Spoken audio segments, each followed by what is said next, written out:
Please close your eyes for just a moment. Try to remember the warm, dusty scent of the television tube heating up on a chilly Saturday morning. Or maybe you can still hear the rhythmic, satisfying click of a plastic dial on a rotary telephone. Welcome back, my friend.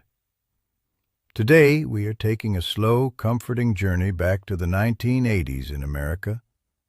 We will revisit 20 magical details of growing up in that vibrant, unforgettable decade.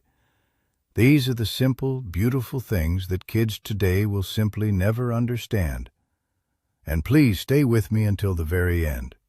We will talk about one specific, deeply touching evening ritual that defined our childhoods.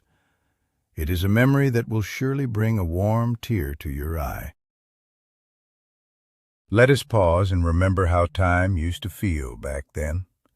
In the 1970s and 1980s, time moved at a completely different pace.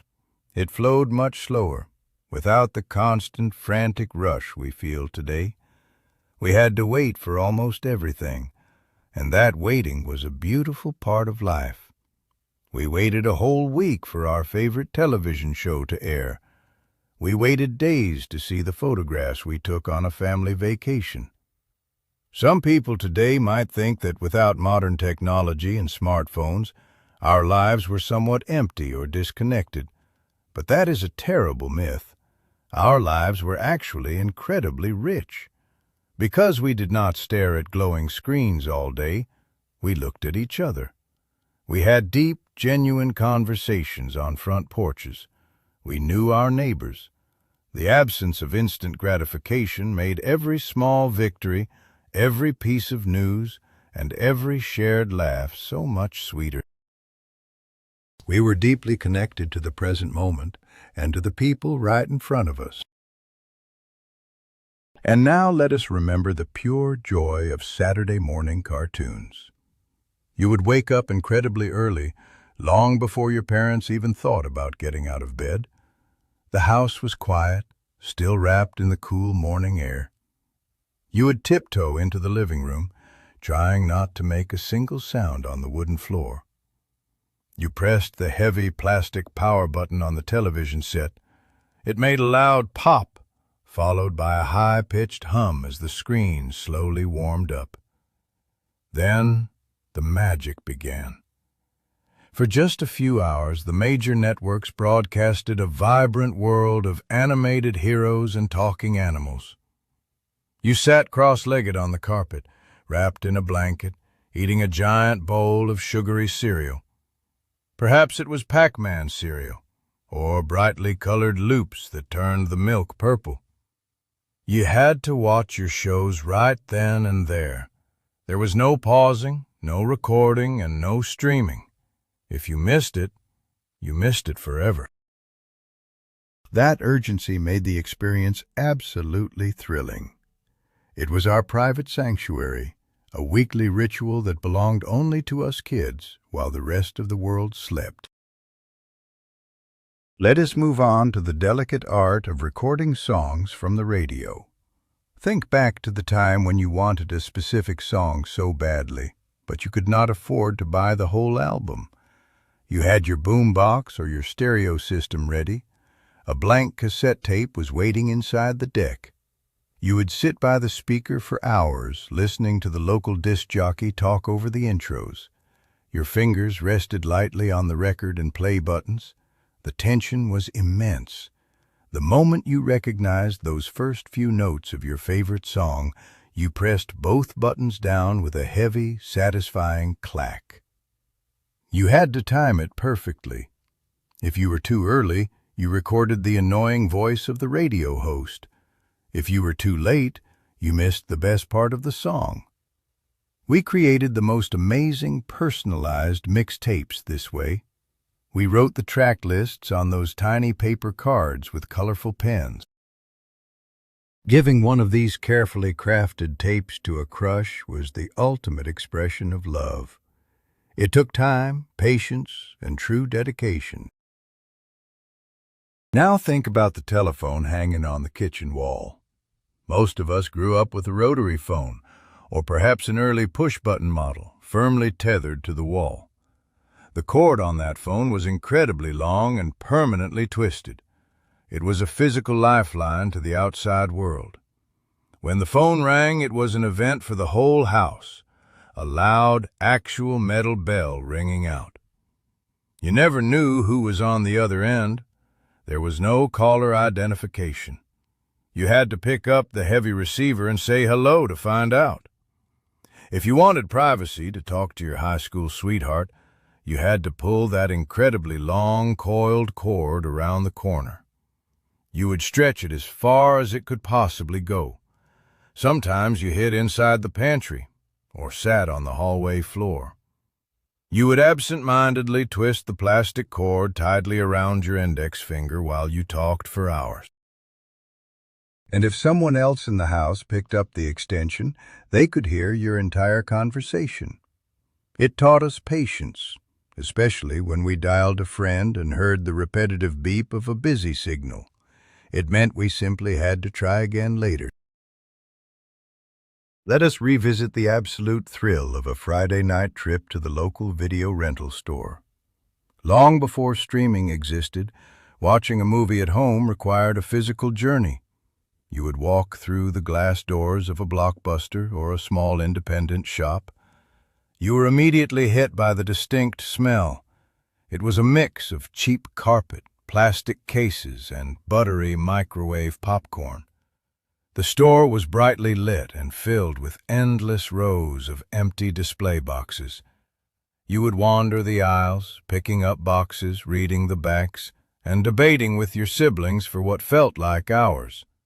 Finding a new release actually in stock felt like winning the lottery. You grabbed that plastic case and brought it to the front counter. The clerk would find the heavy black video cassette tape and slide it into the box. We carried those tapes home like precious treasure. And of course, there was the golden rule printed on every single tape. Be kind, rewind. Hearing the loud whirring sound of the tape rewinding in the machine after the movie finished is a sound etched forever in our memories. Another beautiful lost ritual is the process of developing photographic film. Taking pictures back then was a deliberate, careful act. A standard roll of film only held 24 or 36 exposures. You could not see what the picture looked like after you pressed the button. You just had to hope for the best. When the roll was finally full, you carefully popped open the back of the camera. You removed the little metal cylinder and drove to the pharmacy or the drive-through film kiosk. You dropped it into a paper envelope, and then you waited. Sometimes you waited a few days, sometimes a whole week. Going back to pick up your photos was incredibly exciting. You opened the crisp paper envelope right in the parking lot. The smell of the developing chemicals rose from the glossy paper. You flipped through the thick stack of photographs. Half of them might be out of focus, or someone had their eyes closed, or your own thumb was blocking the lens. But the good ones, those were pure magic. We placed them carefully into sticky photo albums. We preserved physical memories that we still hold in our hands today. Now, try to recall the sheer excitement of the Sears Wish Book arriving in the mail. This massive, heavy catalog usually arrived in late summer or early fall. It was the absolute highlight of our year. It felt thicker than a dictionary. You would carry it to your bedroom, lay it flat on the carpet, and open the incredibly thin, colorful pages. The smell of the fresh ink was intoxicating. This was our version of online shopping, but it was so much more magical. We would take a thick marker or a brightly colored pen and carefully circle the toys we wanted for Christmas. We folded down the corners of the pages so our parents would easily find our subtle hints. We spent hours staring at the glossy photographs of remote control cars, plastic doll houses, and video game consoles. We memorized the prices and the item numbers. Just flipping through those pages allowed us to dream. It was a tangible book of hopes and wishes. We passed it around between siblings until the pages were wrinkled and worn out from love and intense anticipation. Let us step back into the dark, neon-lit world of the local video game arcade. In the 1980s, if you wanted to play the best video games, you had to leave your house. The arcade was a loud, chaotic, wonderful place. It smelled of ozone, warm electronics, and perhaps cheap pizza. The floors were usually covered in dark carpets with incredibly loud geometric patterns that glowed under black lights. The air was filled with a massive symphony of electronic bleeps, lasers, and explosions from dozens of machines playing at once. You walked in with a heavy pocket full of metal quarters. The weight of those coins against your leg was the weight of pure possibility. To play a game, you slid your shiny quarter into the metal slot. It dropped with a very specific, satisfying clink. If someone else was playing the machine you wanted, there was a universal code of honor. You simply placed your quarter on the edge of the glass screen. That silent gesture told everyone in the room that you had the next game. It was a place of community, where crowds gathered behind the best players to watch them beat the high score. Think back to the sheer physical effort required to write a school report. Before personal computers were in every single home, we relied on heavy manual typewriters or early electric word processors. Typing was a loud, percussive activity. You had to press down on the keys with real force.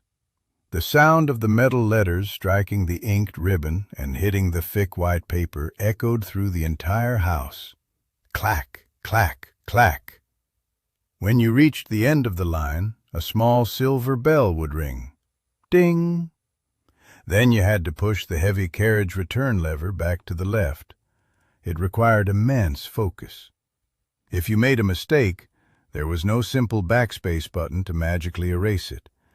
You had to carefully paint over the error with thick, white correction fluid.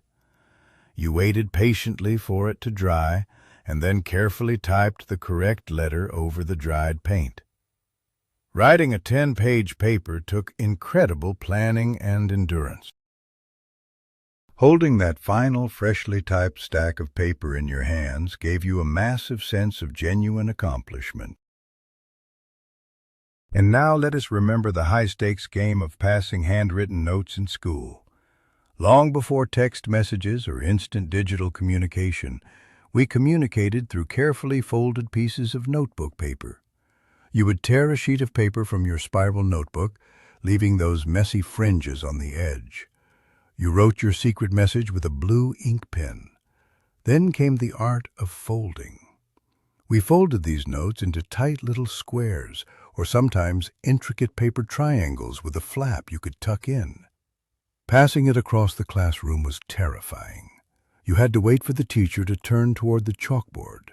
Then you quickly tossed it to your friend or quietly passed it under a desk. The fear of getting caught was immense. If the teacher intercepted the note, they might read it out loud to the entire class. That was the ultimate humiliation. But receiving one of those little folded triangles was wonderful. You would carefully unfold it to read the messy handwriting. Do you like me? Check yes or no. It was tangible, physical proof of friendship and young romance. Let us recall the simple, refreshing taste of water from a green rubber garden hose. In the heat of a brutal 1980s summer, nobody wanted to go inside the house. Going inside meant taking off your muddy shoes, and worse, your parents might find chores for you to do. So when you were playing tag or riding your bicycle under the blazing sun and became terribly thirsty, you went to the side of the house. You turned the squeaky metal spigot. At first, the water that shot out was scalding hot from sitting in the sun-baked rubber tube. You had to let it run for a few seconds onto the warm concrete. Then, the water turned freezing cold. You bent over, put your mouth near the brass nozzle, and drank deeply. The water had a very distinct, metallic, slightly rubbery flavor. Today, people might worry about the safety of it. But back then, it was the absolute sweetest drink in the whole world. It gave us the energy we needed to run right back into the street and keep playing until the sun finally set. Another frustrating but uniquely magical detail is performing emergency surgery on a damaged cassette tape. Cassette tapes were the soundtrack of our lives, but they were incredibly fragile. Sometimes your beloved car stereo or your portable tape player would suddenly make an awful grinding noise. The machine had eaten your tape. You would press the eject button with a panicked heart and pull the plastic cassette out. You usually found a long, tangled mess of shiny brown magnetic ribbon trailing behind it. It felt like a tragedy. But we knew exactly how to fix it. We would gently untangle the thin ribbon, making sure it was not twisted or creased. Then we would take a standard yellow No. 2 wooden pencil. We inserted the hexagonal wooden end of the pencil perfectly into the sprocketed wheel of the cassette. Then, with a slow, steady motion, we spun the tape around and around. We manually wound the fragile ribbon back into its plastic shell. It was a tedious, delicate operation. However, saving your favorite album brought a massive sense of relief. Let us revisit the era of the giant, heavy boombox. In the 1980s, music was meant to be shared out loud with the entire neighborhood. Portable music did not mean hiding away with tiny earphones. It meant carrying a massive silver machine on your shoulder. These beautiful devices had twin cassette decks, huge shiny speakers, and an antenna that extended 3 feet into the air. They were incredibly heavy, especially when you loaded them up with 8 or 10 giant D-cell batteries. You would carry this beautiful machine to the local park, the basketball court, or the sunny beach. You set it down on the concrete, pressed play, and the music brought everyone together. We heard hip-hop, pop, and rock music echoing through the city streets. It was the background noise of our youth. The boombox was a social magnet. It told the world what kind of music you loved, and it invited strangers to nod their heads to your rhythm. It was a loud, proud, and completely communal way to experience the songs we adored. Now think about the cultural revolution of watching music videos on television. When MTV first launched in the early 1980s, it fundamentally changed how we experienced music. We did not just hear the songs anymore, we saw them. I remember staring at that fuzzy footage of the astronaut on the moon, waiting to see what video would play next. We would rush home from school, drop our heavy backpacks on the kitchen floor, and turn on the television. We watched for hours, hypnotized by the wild colors, the heavy makeup, and the incredible storytelling. When a highly anticipated video was scheduled to premiere, like a massive pop star releasing a 14-minute mini-movie, it was a national event. Families and friends gathered around the glowing box in the living room just to watch it together. The visual style of those early music videos influenced how we dressed, how we cut our hair, and how we talked. We felt like we were part of a brand new electric youth culture. We were all connected by the songs playing on our televisions. Let us take a walk through the echoing corridors of the indoor shopping mall. For a teenager in the 1980s, the mall was the absolute center of the universe. It was our social club, our playground, and our safe haven. You did not even need any money to have a good time. You would get dropped off by your parents on a Saturday afternoon with absolutely no way to contact them until they picked you up at the designated entrance. The mall had a very specific atmosphere. You could smell the sweet, sugary aroma of giant soft pretzels and the distinct citrus scent of blended orange drinks from the food court. You heard the splashing water of the giant indoor fountains where people tossed shiny pennies and made wishes. We walked up and down the tiled floors for hours. We looked in the windows of the record store, checked out the posters at the novelty shop, and hoped to accidentally run into our friends.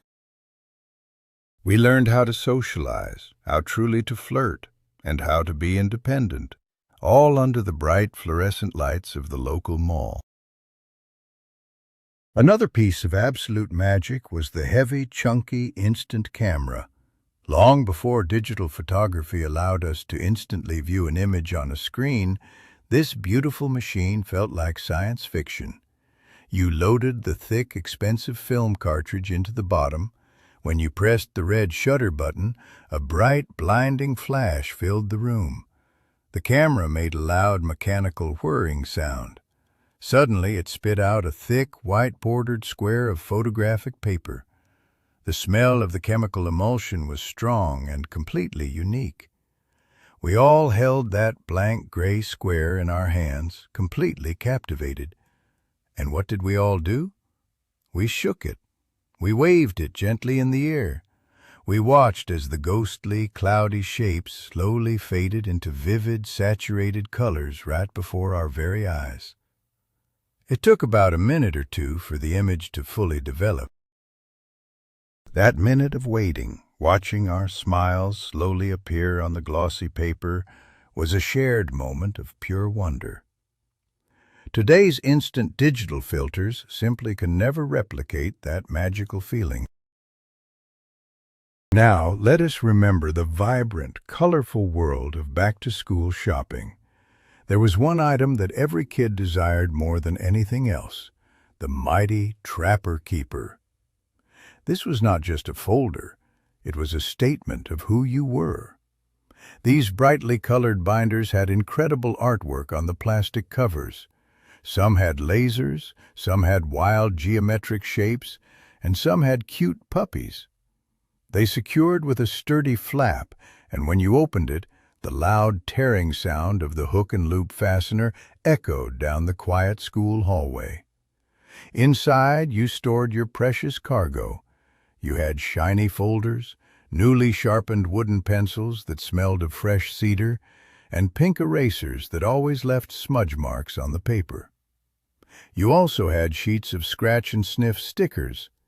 You would scratch the rough surface of a sticker with your fingernail and lean in to smell the artificial grape, pickle, or pizza scents. Organizing that binder on the night before the first day of school gave us a wonderful feeling of being completely prepared for a brand new year.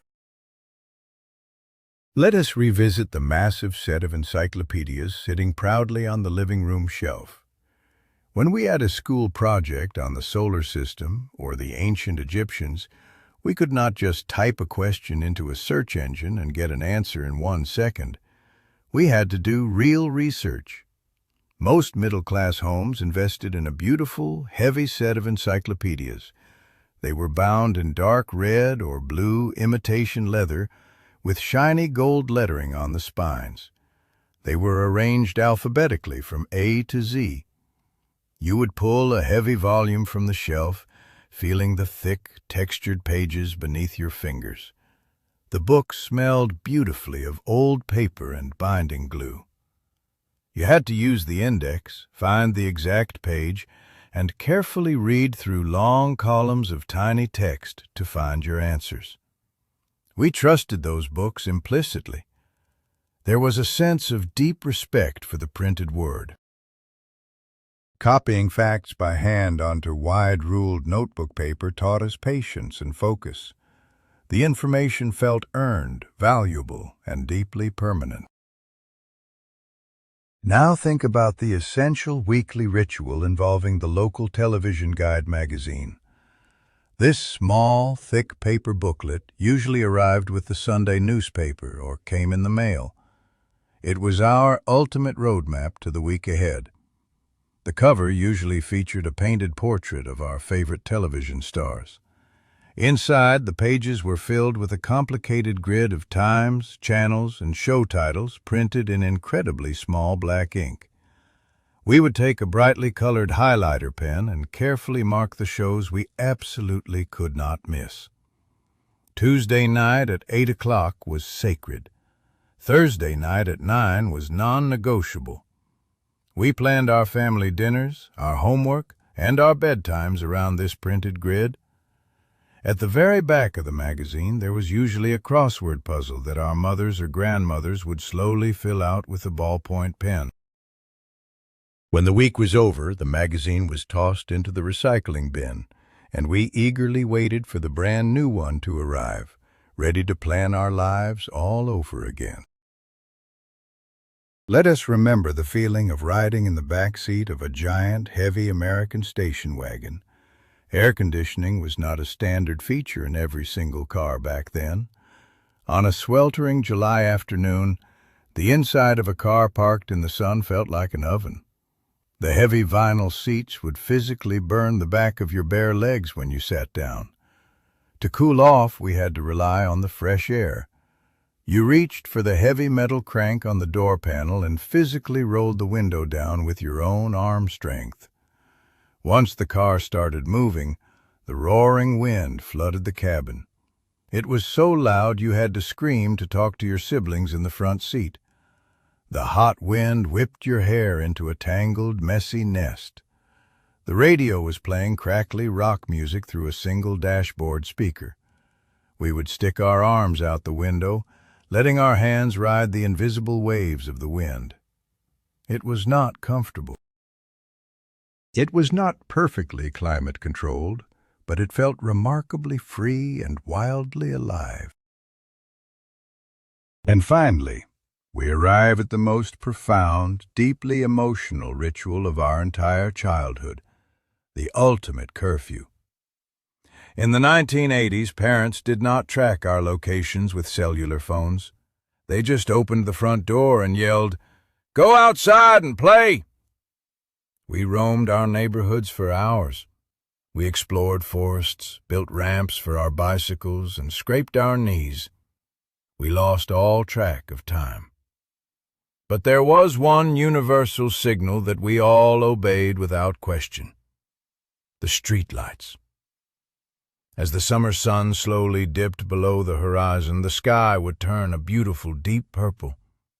And then, with a quiet, collective hum, the tall, amber street lamps flickered to life, one by one, down the entire block. That warm orange glow was the indisputable signal. It meant playtime was over. It meant it was time to drop everything, jump on your bicycle, and pedal as fast as your tired legs could carry you back to your own driveway. It was the peaceful end of the day. It was a moment when the neighborhood collectively sighed and families gathered back inside their warm homes for dinner. It was a feeling of deep safety and absolute belonging. As we look back on these 20 beautiful memories, we must realize a profound truth. Perhaps we do not just miss the heavy cassette tapes, the colorful encyclopedias, or the warm glow of the streetlights. What we truly miss is our youth. We miss that precious feeling of time moving slowly. We miss the deep, unbreakable connections we had with each other when there were no screens to distract us. We miss the simplicity, the innocence, and the genuine magic of a world that we could physically touch and feel. Thank you so much for taking this warm, nostalgic walk down memory lane with me today. If this video brought a smile to your face, please take a moment to subscribe to the channel and leave a like on this video. It truly means the world to me. And now, I have a very important question for you. Which one of these forgotten details brought back the strongest memory for you? Please, share your personal stories in the comments section below. I cannot wait to read them all. Until next time, Take care of yourselves and keep those beautiful memories alive.